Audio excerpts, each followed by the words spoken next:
Today's episode is sponsored by Jane, a clinic management software and EMR. The Jane team knows that when your workday is spent providing care to your patients or clients, it can feel like there aren't enough hours in the day for the rest of your admin tasks. This can mean that scheduling appointments becomes after-hours tasks, turning what should be restful evenings into extra long work days. That's why Jane has designed user-friendly online booking, so you can give your patients the freedom to book their appointments at their own convenience, whether that's after hours or on weekends. Patients can also manage their appointments, fill out intake forms, and enable SMS and email reminders from their secure online portal, which saves you from having to manually do it. To see how Jane can help you reclaim your evenings and weekends, head to jane.app to book a personalized demo. Or if you're ready to get started, you can use the code WELLNESS1MO at the time of sign up for a 1-month grace period applied to your new account.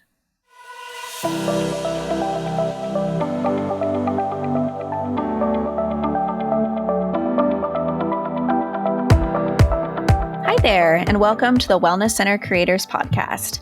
I'm Kendall Hagenson. And I'm Anna Rudell. We're thrilled to have you join us on this journey of creating innovative, patient-centered wellness centers. As experienced health and wellness providers, we've seen firsthand the challenges of delivering comprehensive, holistic care to our patients. That's why we created this podcast, to share the knowledge, strategies, and insights we've gained from our own experiences and from connecting with experts in the field. Each episode, we'll dive into a different aspect of building and growing a successful wellness center, from developing a strong multidisciplinary team to implementing cutting-edge technologies and treatment approaches. We'll also share practical tips, resources, and real-world examples to help you overcome common obstacles and streamline your processes. Our goal is to empower you with the tools and confidence you need to create a thriving wellness center that truly makes a difference in your patients' lives. So whether you're just starting out or looking to take your existing practice to the next level, you're in the right place. Get ready to learn, grow, and be inspired. Let's create something amazing together. Welcome to the Wellness Center Creators Podcast.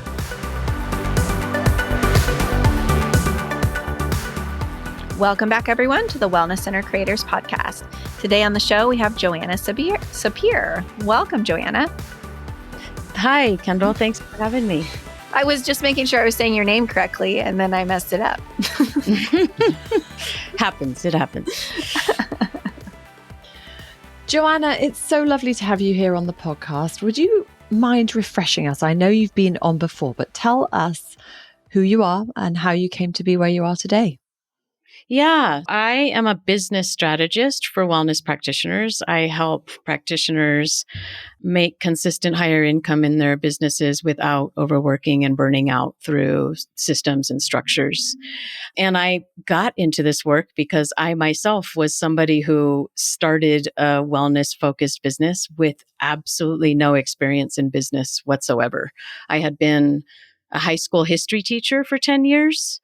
And I say that I accidentally started my business, which is just true. I moved to a new area where nobody was doing the kind of training that I was doing in strength and conditioning. And I found myself having to train myself, and people started coming to my house and asking me to do it. And I said, okay, well, there's a demand here, and I want this to exist in my community. I know it can really, really help people. It had changed my life. And so I was like, okay, let me find a place to rent and and do this.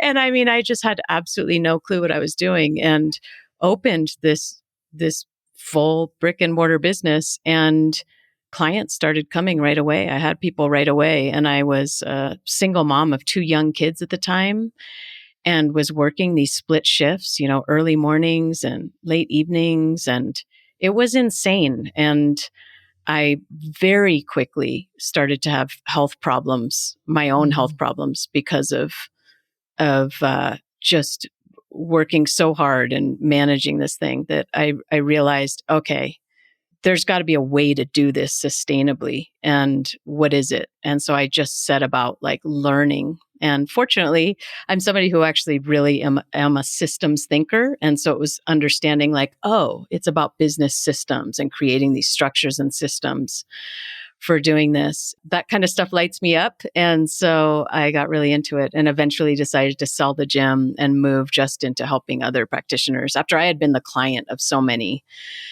great practitioners who clearly were so skilled at what they did and yet like were not doing very well in business. And so that's really who I got into this business to help. Joanna's speaking my love language, isn't she? She is. Systems is Anna's love language. We're so excited to have you back on the podcast. And, you have a wealth of knowledge. We could talk about so many things. Today, we're really going to talk about that system of marketing and sales. And it's so vitally important to any business. So first, I'm curious if you can just speak to the difference between marketing and sales and why do we need to differentiate them? Yeah, I think it's a really good question and a really important distinction for people, because I think that we think that our marketing is how we get clients. And it's not. And when we think that our marketing is how we get clients, we put out stuff that's like, here, buy my stuff. Look how great we're doing. Buy the stuff, buy the stuff. And so in my mind and the way I teach is that sales is actually how you get a client, how you enroll somebody in your services. But marketing is how you are getting in front of people and building relationships, building interest, capturing leads. I'm doing little air quotes as, what are the ways that we meet new people and get them into our world and nurture them and invite them to take next steps with us. And that really is a relationship building process. So it's not a buying process. It's not going out into the world and going, here's my thing. Do you want to buy it? Which is what so many of us just kind of think we're supposed to do. We think if I just get the word out there, if I'm just more visible, I'm going to get more clients. And that is not the case. The marketing needs to build the relationships and offer invitations. And then your sales process is what you need to enroll people in your actual services. So really differentiating between those two things can be very powerful in terms of understanding, these are two different pieces of my business. I always like to point out that, a large company, those are two different departments. Marketing and sales are not the same department. But as practice owners, a lot of times we just mush it all together. You make a really good point there. And I think the fear around the word sales and marketing, or the two words sales and marketing for most wellness practitioners is just sometimes crippling. What are the biggest problems that you see in wellness practices? In terms of marketing and sales? Yeah. Mm-hmm. Yeah. Well, just like you said, Anna, that people feel crippled by it. And interestingly, I think,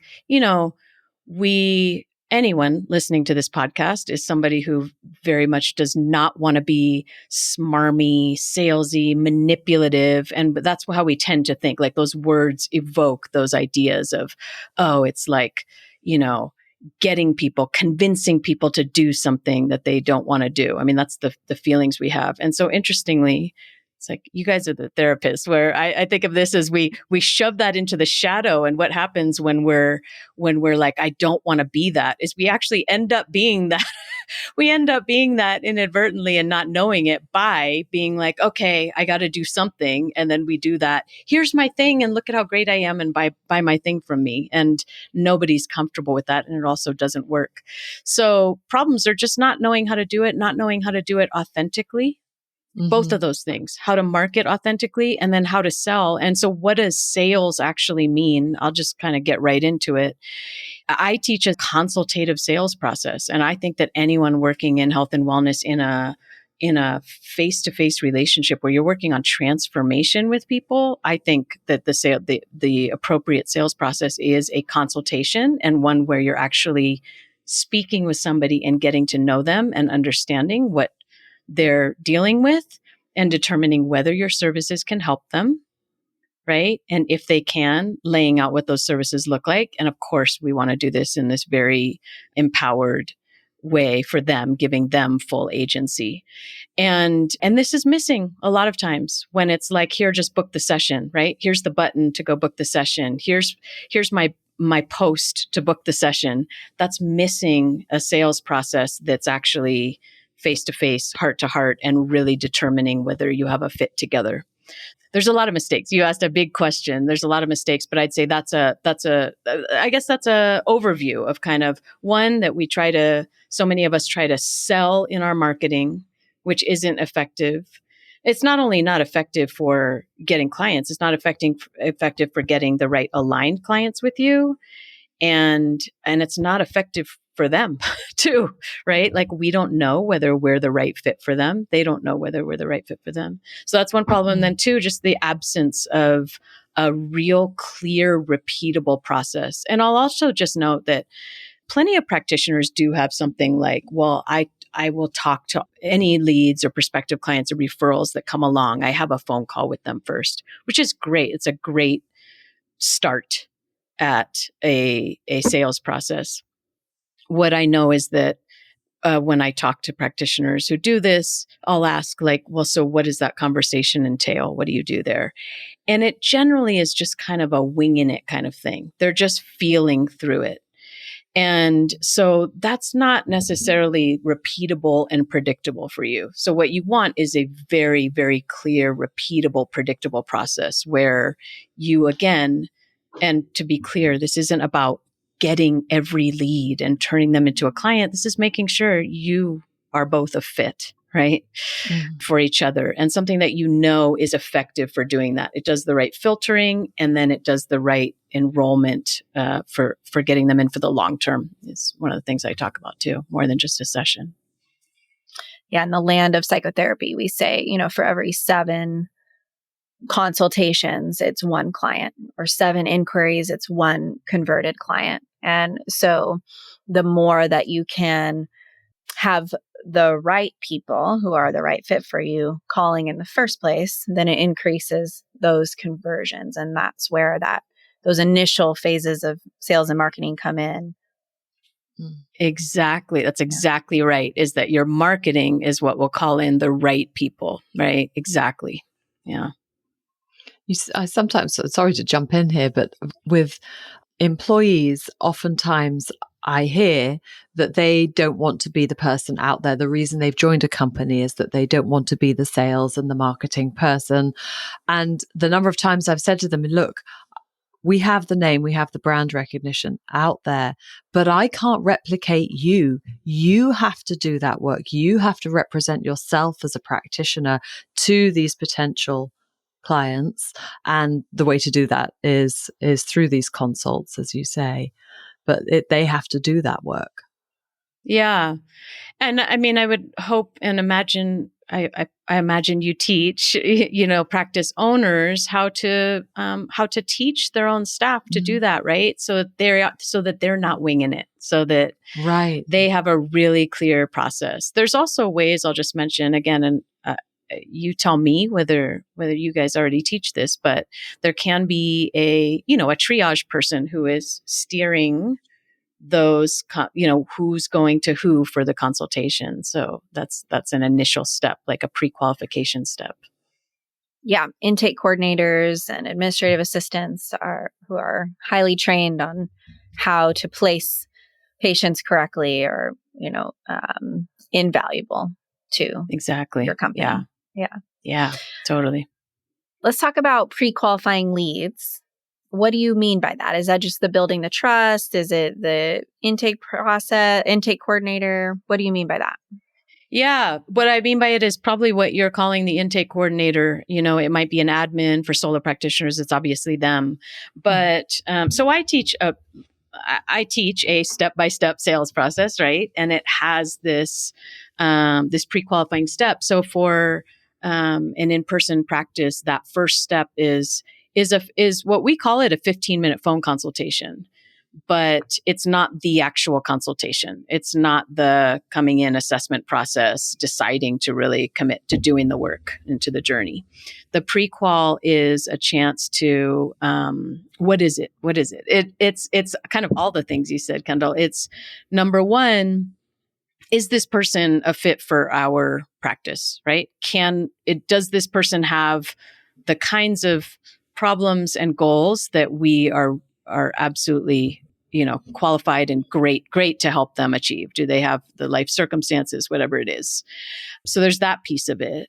Another part of it is, of course, just letting them know, here's how we work with our people, right? Here's what we do. Here's what our systems are like, et cetera. So, whether it's a programmatic approach or just a pack of sessions or whatever it is. And then the real classic pre-qualifiers are part of this phone conversation too, which is their commitment level in terms of time and in terms of budget. And whatever else has been, like, the way I lead a practitioner through designing their pre-qualification is looking at who have been their fantastic clients in the past and then who have been like their not great clients in the past. So they're coming up with what their own red flags are. So we're filtering for those red flags. And time commitment is a big one, and money is a big one. So we just include that always in there. So you're actually laying out like, okay, so, if you were, this is after you've, asked them several questions about themselves, made sure they're the right fit for you. If they're not, you kindly refer them to somebody who you think would be a good fit. And if they are, you proceed to tell them, here's how I work with my clients, and here's how this goes. And our first step is to have this in-person consultation where we're going to really dive deeper and see what a program or plan would look like for you. What a therapy plan would look like for you.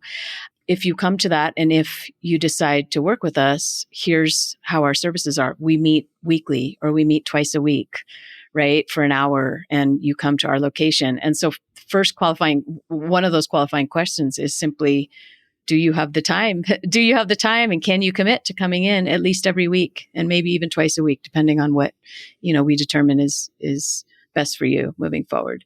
And you're actually getting a yes or a no. It's just a yes or no question, right? And they could say no for any reason that they want to.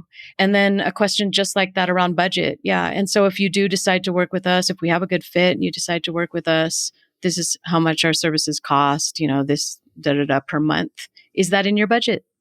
And again, really simple yes or no question. So it means that you're only having the real consultation where people are enrolling in the services for the long term with people who have already kind of checked all the boxes, right? Yes, this is somebody whose circumstances right now, without a real deep dive interview, looks like is one of our ideal clients, right? Is on the target for who we work with.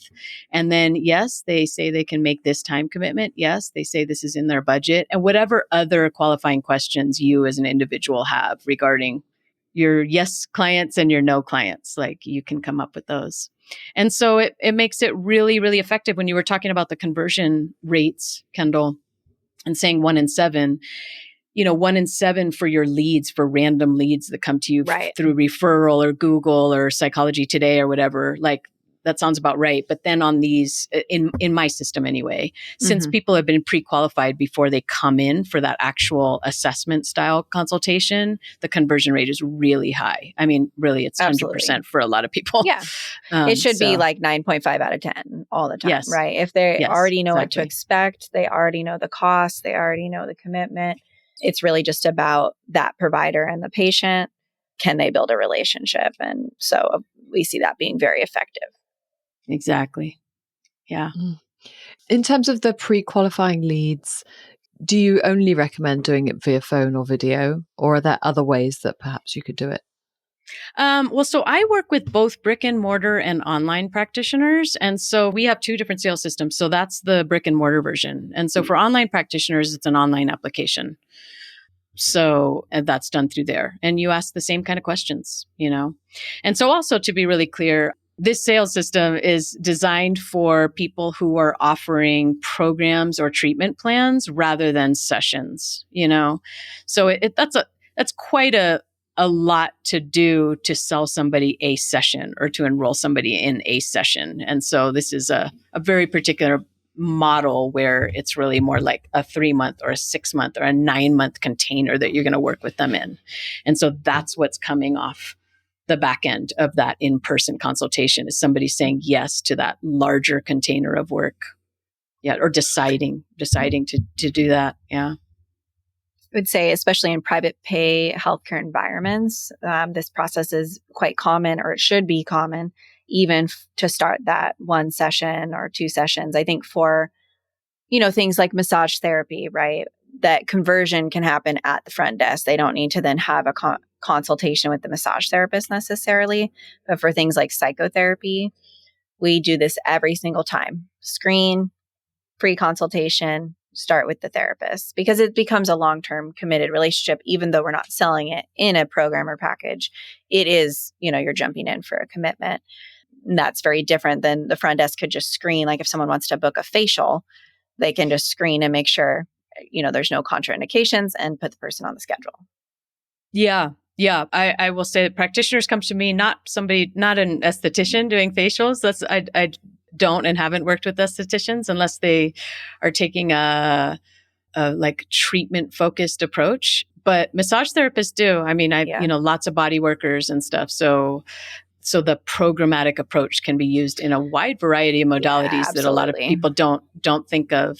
And just coming to mind, not an esthetician, but for example, I have acupuncturists who specialize in cosmetic acupuncture. Yeah, exactly. And so still are building those, programs and treatment plans. Right. Yeah.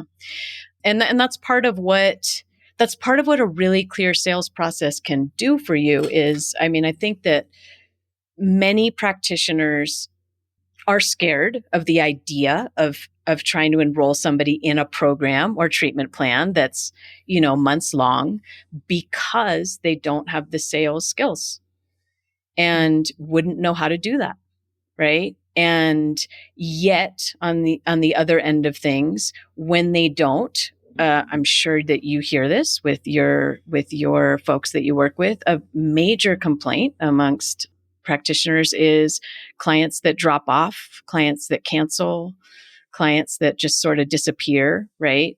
And so the practitioners want to be working with people in an in-depth way that's really getting them results, but can't imagine how in the world would I get somebody to commit to something like what it would actually take. And I want to say that's what a really great sales process can do. And again, it's really about their agency. This is not any sort of like trickery, convincing them, like, sales funnel, blah, blah, blah. It's really a meaningful process of kind of, I think about it as laying out, like, here's the invitation. Do you want to take this first step? And I don't mean the invitation to the whole thing. I mean, these little stepping stones, right?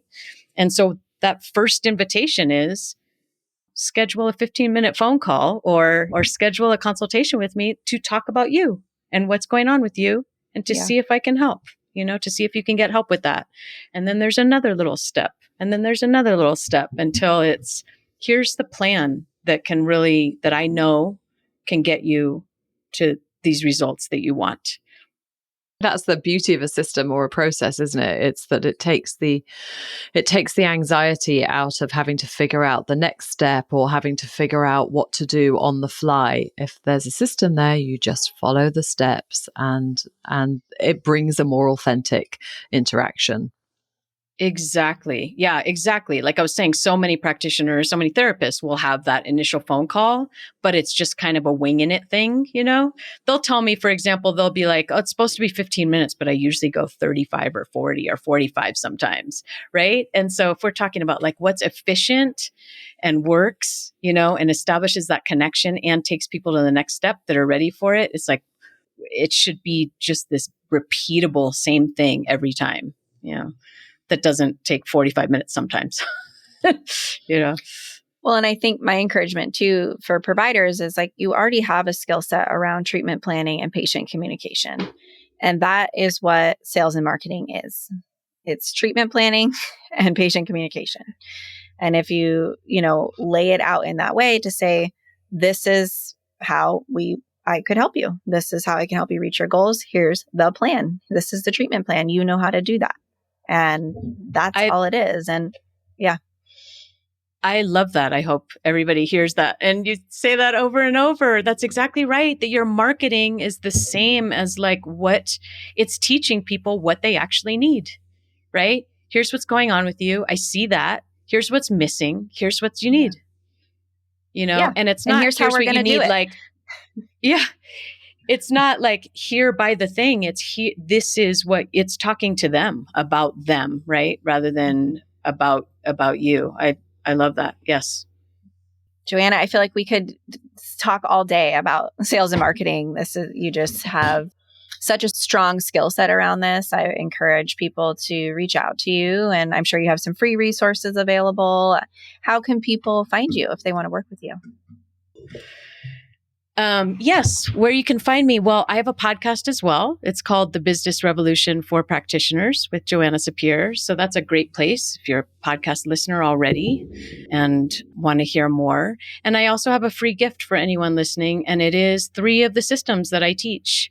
A high-level view of them for you to be able to install into your own business. And they have everything to do with sales and marketing.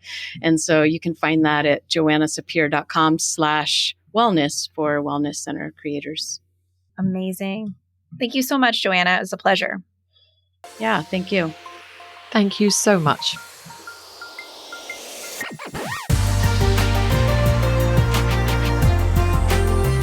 Thanks for joining us on the Wellness Center Creators Podcast. We hope you found the episode insightful and helpful. Remember to visit our website at wellnesscentercreators.com for show notes, additional episodes, and more resources to help you on your wellness center journey. We always love hearing from our listeners. Your feedback, questions, and experiences are invaluable to us and help us shape the content we create.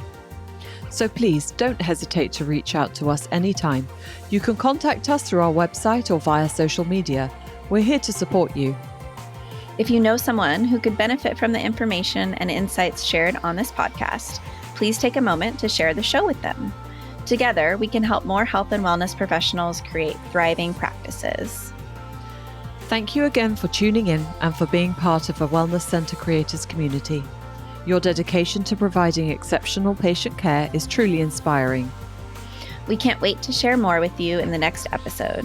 Until then, keep creating, innovating, and making a difference in your patients' lives. See you next time on the Wellness Center Creators Podcast.